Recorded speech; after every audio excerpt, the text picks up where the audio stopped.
Welcome to Conscious Embodiment, Astrology and Dreams with Dr. Michael Lennox. I'm Zoe, your producer, and of course we have Dr. Michael. Dr. Michael's in the house too. It is the week of the 18th through the 24th of October, and it's actually a holiday, the 18th of October, at least it is this year. Do you have any idea what holiday I might be talking about? I have no clue. There's nothing on my calendar. I'm making it up. It's not a holiday. It's just Mercury goes direct today. So huzzah, that's a holiday as far as I'm concerned, that at 7:17 a.m. Monday morning, October 18th, Mercury turned around, is going direct after 2.5 weeks of a mighty clunky retrograde, and we are somewhat in the free and clear from his shenanigans, although we do have some wrap-up, which I'll talk a little bit about today. First and foremost, I want to say this about this Mercury retrograde. I personally didn't have as brutal an experience I did of Mercury in Gemini, but I also know that Mercury retrograde cycles are felt in very personal ways because Mercury is a personal planet, which means every human being on Earth has a kind of inner experience of their thinking, their processing, their mental, intellectual processing. And so everybody gets the Mercury retrograde that is specifically designed for them. This particular one had a couple of pretty bumpy and clunky triple transits that included some confrontation with power struggles and authority issues with the square to Pluto. And what's so about the next week or so, almost a week and a half, is that Mercury turns around today, Monday the 18th, and we will immediately begin to feel a shift from that because that's what happens. Mercury goes direct and we feel that, whether it's a literal thing that you can feel or just the idea that starting Monday, communication will smooth out a little bit and begin to have some forward trajectory in it. We don't really bump into the big wrap-up energies until next week. Between, say, like the 24th of October and November 2nd, we will revisit those power struggles, fork in the road things that we had to, deal with that came up during the retrograde. We'll come back again, but we won't be talking about that really till next week's podcast. In the meantime, enjoy the fact that communication is not going to be as challenging or driven by delays and breakdowns. It'll take a couple of days for Mercury to catch up to his regular pace. He's moving very slowly right now. So even though he goes direct today, and that improves our ability to make direct communication land, we're still in a couple of days of hindrances on clarity of communication because Mercury is not moving at his typical pace. It takes 3 or 4 days for him to start moving again. I didn't know that. Well, there's actually a term for this little period when Mercury doesn't seem to be moving and is turning around. It's called the storm cycle. Storm cycle. Okay. Yeah, so the storm rises up when he's slowing down to turn around. That is most dominant when he's backwards and getting ready to turn around. So the last couple of days before Monday, Mercury was not moving. He's at the same degree sign. So he is right now at 10 degrees of Libra. But he's been at 10 degrees of Libra for 4 days. He'll be at 10 degrees of Libra today, tomorrow, Wednesday. Around Thursday, he'll start inching forward, and then within a few days after that, he'll be at his typical pace. But that typical pace is about 1.5 degrees a day. So think about your regular communication zone. Just think about how you think, how you talk, how you text, how you email, how you work from the neck up. that has a rhythm and a pace. Right. So if you quantify that rhythm and pace of effective communication, you can think of that as correlating to the image, whatever this might mean to you, of Mercury moving about 1.5 degrees of space in a 24-hour period. That's you and me and you listening, us thinking, communicating at our typical sort of rhythm. If Mercury does not move from a degree point for 6 or 7 days, that's a dramatic slowdown of our mental processes. So yes, it's a benefit and a boon to us that today Mercury moves forward again, and that will absolutely and immediately begin to lighten up the atmosphere of our communication. But understand that certainly for the first couple of days of this week, communication is still a tiny bit befuddled because Mercury is not moving at all. The big news of the week is the full moon. We've got a full moon in Aries on the 20th of October. That is Wednesday of this week. It's early in the day, Pacific time. The exact moment of the lunation is 7:56 a.m. Pacific time, just before the 8 a.m. hour. We move through a very healing and powerful full moon that harkens mostly to our relationship experience. Libra as the mansion where we consider that life is a reflection of us. And so if we enter the Libra mansion with a consideration of how are we relating to our world, how is our world relating to us? And of course, a subset investigation of that is literal relationships that we have, that we engage in between human beings that reflect this idea that everything's a reflection in consciousness. We approach the month, the mansion, from that perspective of balance, harmony, and love and relationship as a way to meet the world and understand how we do our consciousness, right? But we don't get the Libra sense of relationship without the Aries quality of singularity that is the opposing sign. Aries Libra is relationship. Libra by itself is just the mirror. Libra by itself says, I mirror you. Everything's a mirror. When you add into the dynamic of that Libra consciousness, its opposite, Aries, which is all about self, the I am, the me first, the initiatory energy that starts consciousness up. And that energy of I am, I start, Aries, opposes Libra, which says I balance, I harmonize, I reflect. So it is in the Aries-Libra polarity that actual relationship consciousness rises up, which says I, me, Aries, see you, Libra, reflect you, Libra. You, on your side of that dynamic, you are your I am, looking at me, reflecting me, and when that's done simultaneously, we call that a relationship. Got it. This last week there was some revelations about relationships, I think I remember. Well, part of this entire lunar cycle is about relationships because Libra season. Right, but more than that, you're absolutely right. So we were talking about relationships last week greatly through the lens of Mercury's retrograde in the sign of Libra, helping us clean up and clear out the challenges of passive-aggressive communication, power struggles, and dynamics within relationships. So the whole month is connected to that consciousness, or the month that is of Libra season. The fact that Mars is in Libra, Mercury retrograde is in Libra, and the sun and the moon were in Libra makes the whole lead up to this particular full moon very much about your relationships. I'd like to introduce, though, to your listening out there, folks, that when I say relationships, for the sake of this full moon that's coming up, replace the word relating or relatings. One of the things that happens in relationship consciousness just out there in the world is that people think of relationship as like this transactional thing that only exists when two people are romantically involved with each other and declare, we're in a relationship. But the fact is, we're relating to everybody and everything every moment of our lives. Everything's a relationship, and everyone you interact with is a relationship.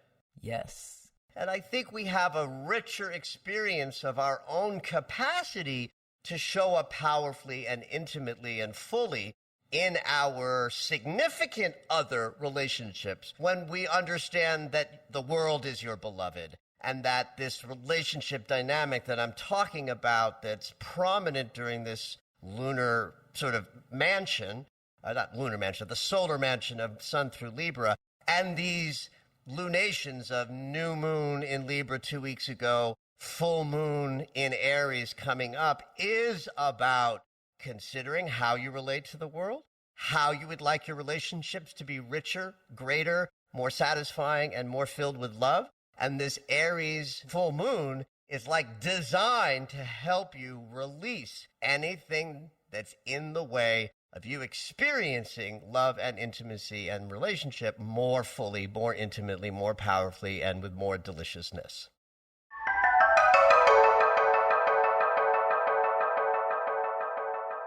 So I add that language to this talk about this full moon that's coming up, just so that if someone's listening to this and they're like, well, I already have a primary significant other relationship, or I don't want a primary significant other relationship. We're talking about all relatings and all giving and receivings of love in that consciousness of, how we experience the greatest aspect of ourself and our divinity through our connections with other human beings. So if Libra is the mansion where we consider the pairing up with others, Aries is the energy of I am, the me piece, the singularity piece. So in the gratitude portion of an Aries full moon, we want to be expressing gratitude for anything and everything that connects to our personal sense of powerful expression in the world. The I am of the I am starts with Aries. He's the first sign that dives into the void that Pisces springs up into consciousness and says, I am, and that's in each of us, right? So this is from the gratitude portion of what to celebrate in this full moon. It's like anything and everything that has to do with who you know yourself to be out in the world and putting stuff out there. Celebrate the I am that you are during this full moon. And make sure to do that, especially when you consider the release portion, because it's in the release portion of the Aries full moon that we're considering what about the I am that I am, or the you are that you are, needs to go or be released or be dropped at the side of the road in order for you to have more fulfilling connections with others.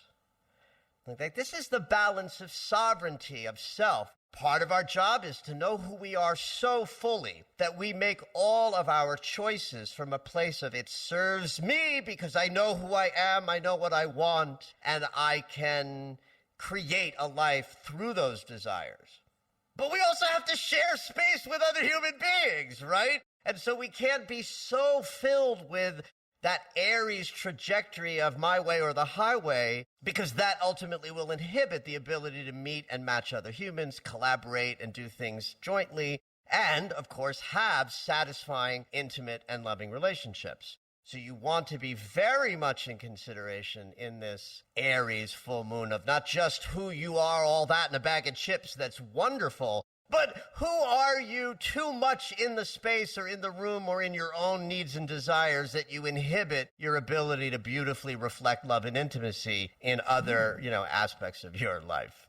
Okay. So, of course, there's lots of help in this full moon to go into deep places where shadow and power and authority struggles that might be part of what's inhibiting more sort of generosity in your intimacy spaces. This entire full moon squares Pluto, the lord of the underworld, that consciousness of power and authority that if it's not owned and integrated into you, then power and authority becomes power struggles, authority issues. And there's nothing quite so destructive to happy and harmonious relationship than power struggles, right? So, yeah, tell me about it. yeah, do you know a little about that, though? Me too, just saying. So this full moon square Pluto, from a perspective of just the weather of the week and what it's going to feel like to move through this particular full moon, it could be juicy and intense energy just meeting the days in the middle of this week, because a full moon is an intense energy. It rises up all intensity. And squares are conflict geometries. And to have the sun and the moon both squaring the Lord of the underworld, there's going to be the rising up of power struggles, both in the, sort of collective landscape. Watch the news a bit this week. There could be a lot of interesting, power struggles that rise up in the landscape of the world at large. But in the personal level, where you take these energies into private space to do some ritual work around what am I ready to let go of inside the depths of my psyche, be in consideration of anything that inhibits your willingness to share, your ability to see the beauty in others, even when triggered yourself, and anything that might inhibit a willingness to just have more love and intimacy come to you. And my guess is that the biggest obstacle to more love, more intimacy, and more relatings that satisfy is deserving. Do you feel deserving of love? Oh, yes, I love that little response there, baby. That is just something everyone needs to hear. Absolutely. And it's like I buried the lead in a way. That, to me, is the most important thing about this full moon. That does not only rise up if you want a romantic partner. Right. We all need to feel more deserving of the love that we actually deserve, because love is all there is. And when we are more deserving of that love in how we approach our day-to-day, everything about life is richer and more dynamic and exciting and creative and expressive and powerful, and the adjectives are ad infinitum, because love is everything. We all have some struggle with deserving, and this is your full moon to let go of some of those shadowy demons that inhibit your sense of I deserve all the love there is. I feel like feeling deserving of love is just a huge theme I see in our clients, and also teenagers and my peers. Yes.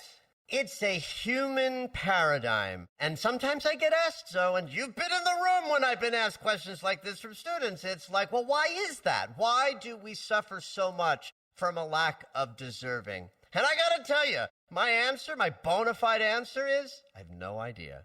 I have no idea. All I know is that it is universal, it is human, it is ubiquitous. I have worked through my own versions of that, and I make a living helping people bump up against that. So I'm glad you brought it up from that perspective, that even you see it everywhere, because it is everywhere. And it's like sometimes I like to distill things down to the simplest notion or the simplest expression of a moment, because I'll ask people to ritualize something or make a prayer out of that. And they're like, well, I don't know what to pray for. Or I don't know what to ritualize. And it's like, you can make it as simple as possible. I release any inhibitions to the feeling that I deserve love now and forever. And so it is.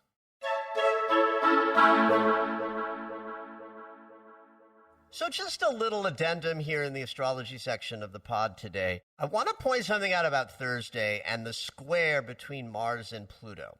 Remember, I just got done talking about how the full moon is going to be squaring Pluto. Right. That hits on the 20th, Wednesday. But Mars and the sun and Mercury are still very close to each other in Libra. And so while I didn't mention this in the full moon segment because I just didn't want to overload and confuse. So yes, the full moon is squaring Pluto, helping that release become that much more powerful, because Pluto is the agent of change and death and rebirth.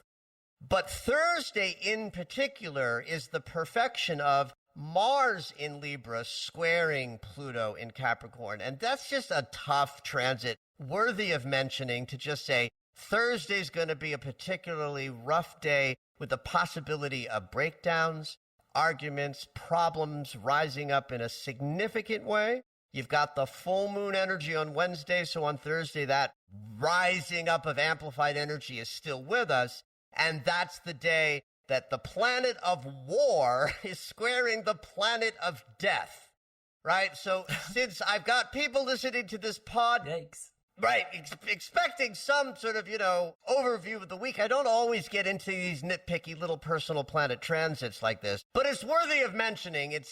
The week has some bumpiness because of that, and Thursday's the particular day. We just want to watch, keep things soft, quiet, and gentle as you go, because the atmosphere is ripe for breakdowns, arguments, accidents, and other sort of aggressive challenges.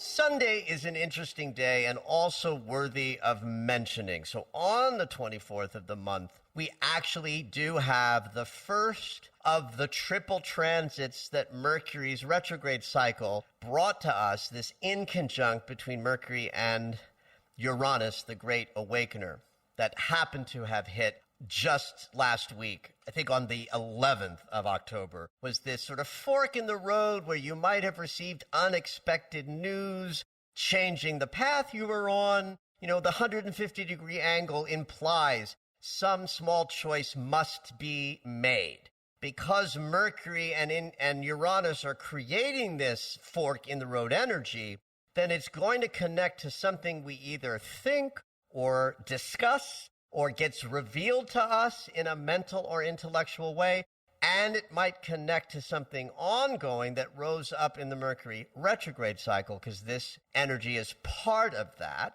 On the same day, the sun and the north node of the moon are going to create this same fork in the road energy, and this is where it becomes something of aha, or awareness, or I finally get it. It's like Mercury's been doing this now twice before, in September and early October, of trying to help us get some new ideas, some paradigm shift, to incorporate some new and important information into our walk, right?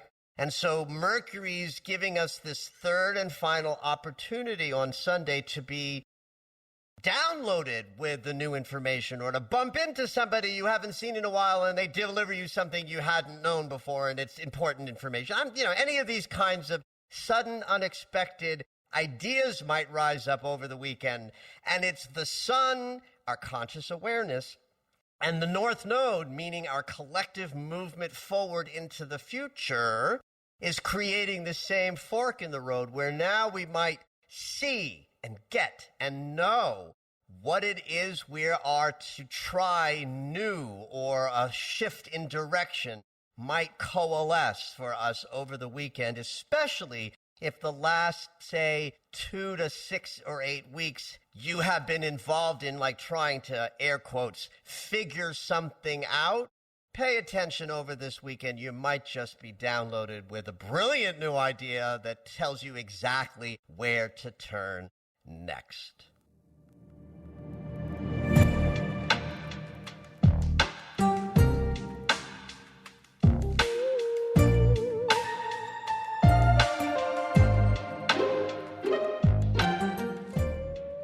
All right, it's dream segment time. Every week, Dr. Michael will interpret dreams that are sent in via email or take a live caller. If you would like your dream interpreted on the podcast, you can go ahead and email us at dreams@michaellennox.com. Hopefully your dream will make it onto the show.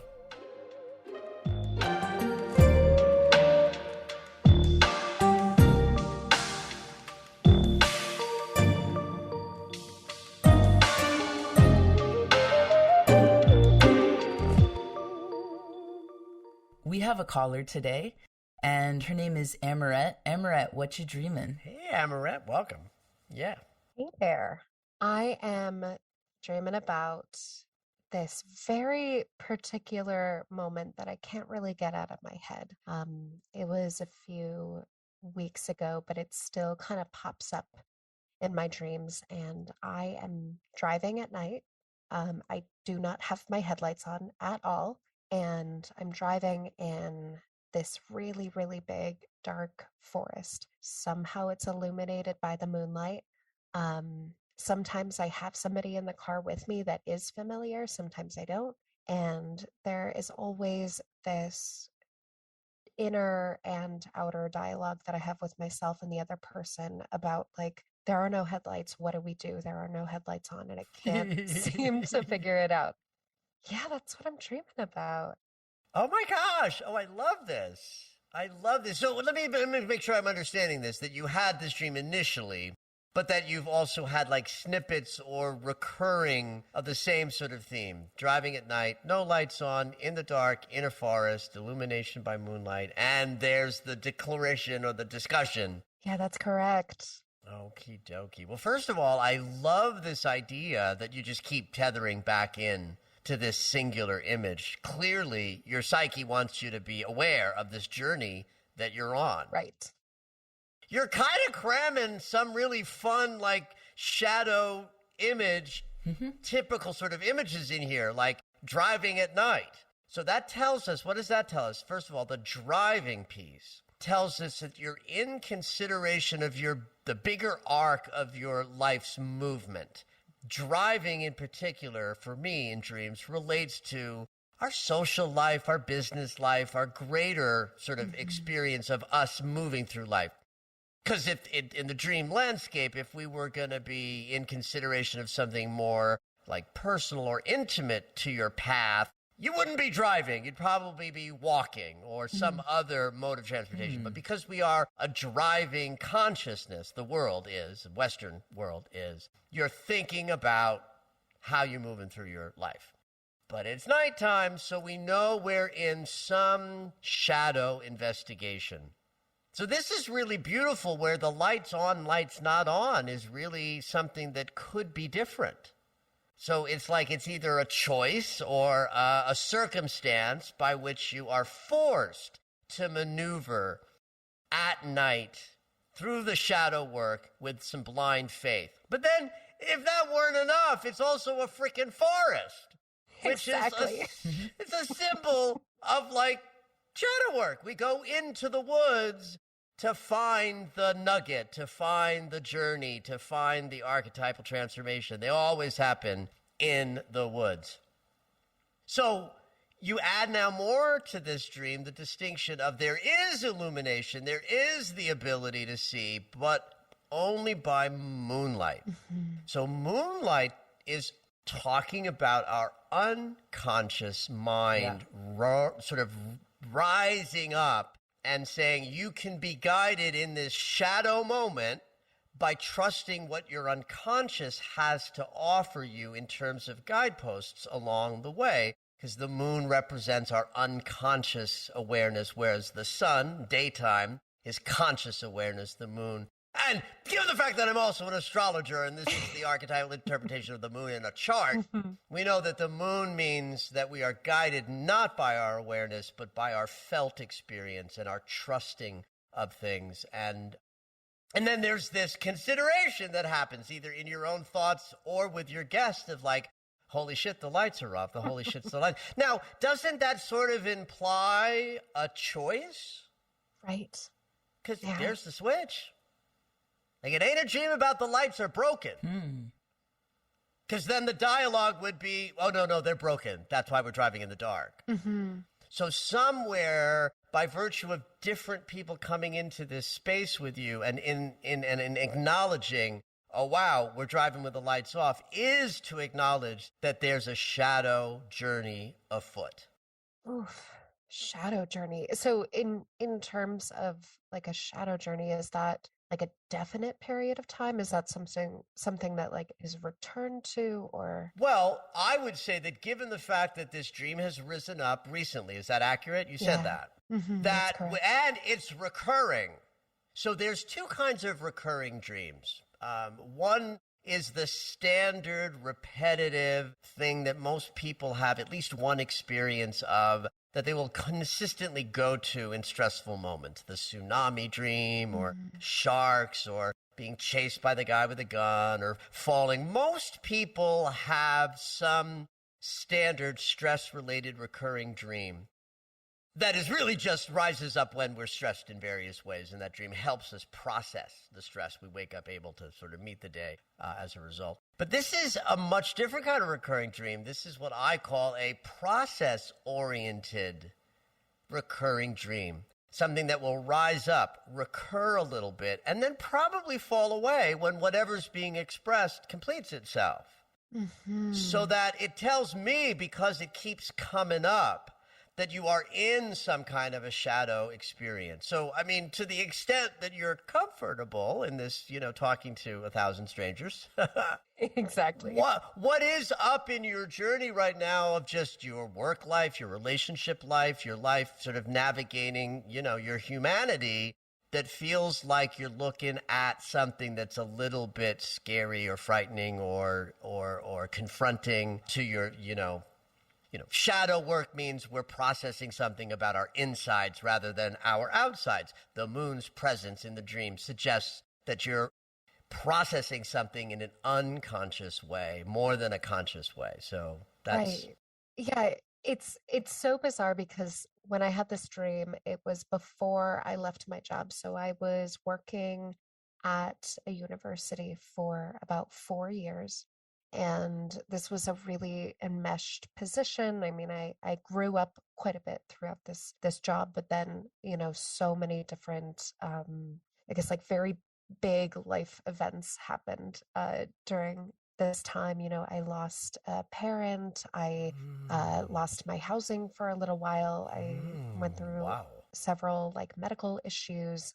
And so, I don't know, prior to leaving the job, I had a lot of contemplation and I felt like, it felt a little lost. Like I felt a little like, okay, I don't know what's next. I have an idea of what's next, but there's so many things that I can't control about the world and circumstances. Like, you mean like everything? Like just about pretty much everything. Yeah. Well, I guess we don't have to wonder about what the shadow journey that you're on is. There's clearly a lot has risen up in a very short period of time that is like a journey through the woods, right?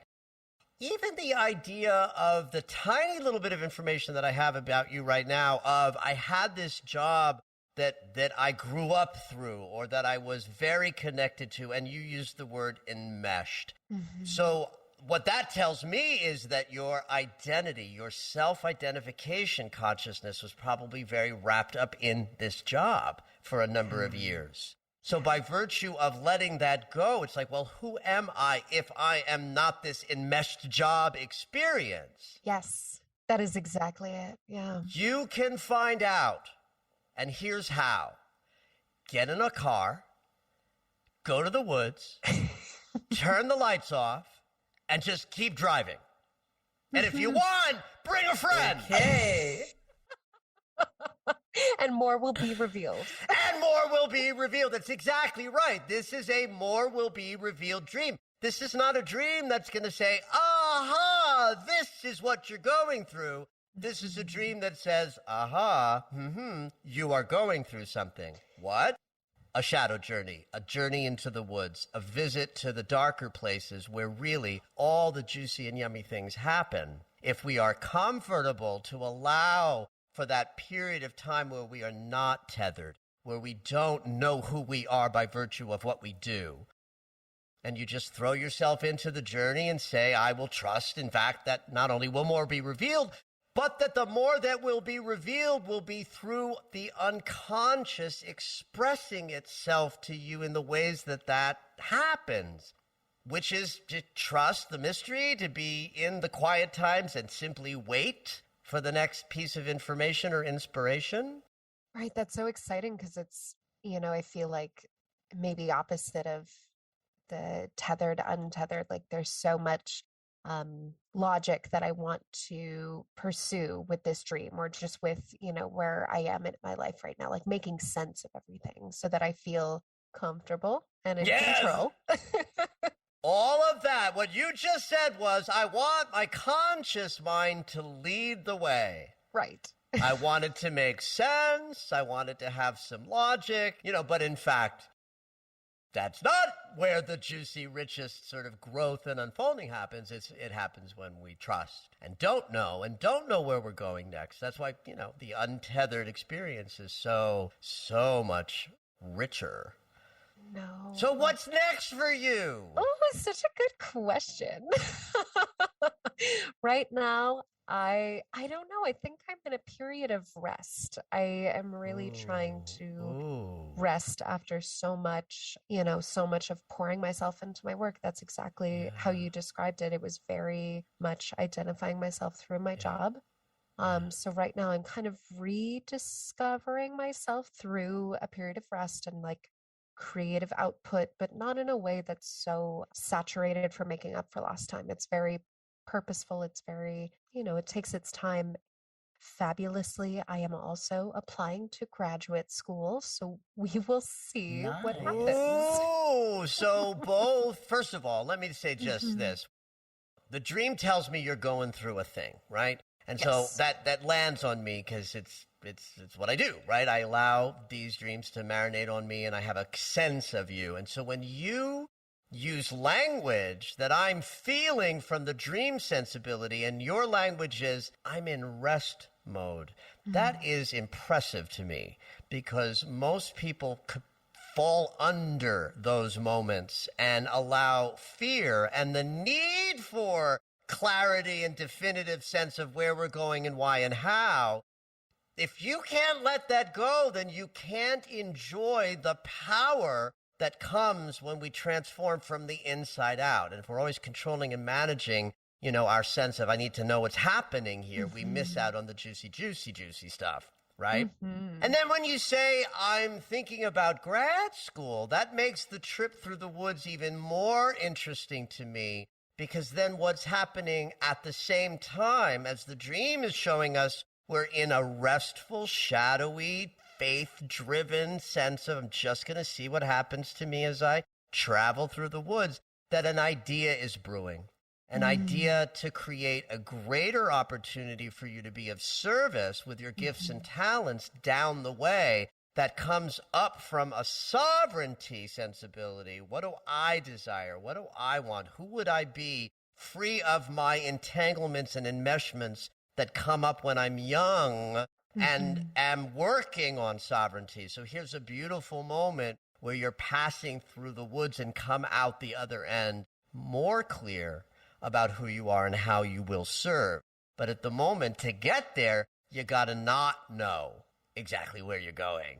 Right, exactly. It's all about, it's like that phrase, it's not about the destination, it's not about the destination, it's about the journey. About the journey. Yeah. And I really love the way that you described it as faith driven. I really do feel like I have been leaning into the more, I guess, like higher power spirituality sense of just like letting go. Like there's so much in this world that like we not have control. None at all. What's beautiful about the dream is the dream speaks to this as well in these moments when people show up in the revisit snippets that you have where there's an actual acknowledgement that the lights are out. There's an ipso facto built into this, which is you're going to be fine. Right. It's crazy. Yeah, because every time that I acknowledge that the lights are out, it's just stating what is. Like it is. That's right. I'm not That's panicking. right. It's not like, oh my God, the lights are out, we're in trouble. It's like, oh, the lights are out. We're moving in a different way, and it requires more faith and trust. Right. Right. Beautiful. Thank you so much for coming on and sharing this really beautiful dream with us, Amaret. Yes, thank you. We appreciate it. Thank you so much. I really appreciate the opportunity.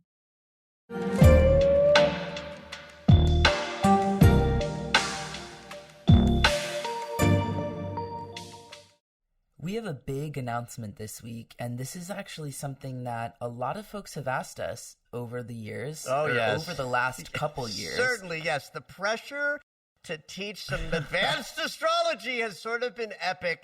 And I don't even understand exactly why I've had so much challenge, with just coming up with how best to approach this. And if you're curious about that, come to the class, because I'm sure the first few minutes of the class I'm going to talk about that, because it's gerane about how I'm overwhelmed at times in how to present advanced astrology to people when, astrology is so vast and full, just even choosing what to teach is a thing. But also, I know that my followers and peeps out there who want more from me in this area are at very different levels. So I've come up with a structure that I think is really going to work. I'm going to do 2 master classes, the first and the second week in November. The live class will be at 11 a.m. to 2 p.m., a 3-hour class. The first one's all going to be about Pluto transits, and then a master class Q&A time frame for the second half of our time together, where you can ask questions about Pluto transits that the first half of the class is going to teach about, or any advanced astrology questions. And then we'll reconvene the next week to talk about Uranus transits. So the 2 agents of change, Pluto and Uranus, and then that too will have a second half Q&A masterclass style. Check that out on michaellennox.com if you're not on the mailing list, because that's the best way to get all of these announcements. Go to michaellennox.com, sign up to be on the mailing list, and if you had done that, you might already know about this class before hearing this podcast, because the announcement is coming this week. Thank you for listening to Conscious Embodiment, Astrology and Dreams with Dr. Michael Lennox. You can find us on Apple Music, the iHeartRadio app, and anywhere you find your favorite shows. Head on over to michaellennox.com for information on astrology readings, the daily Astro Alert subscription, upcoming classes, and to join the mailing list.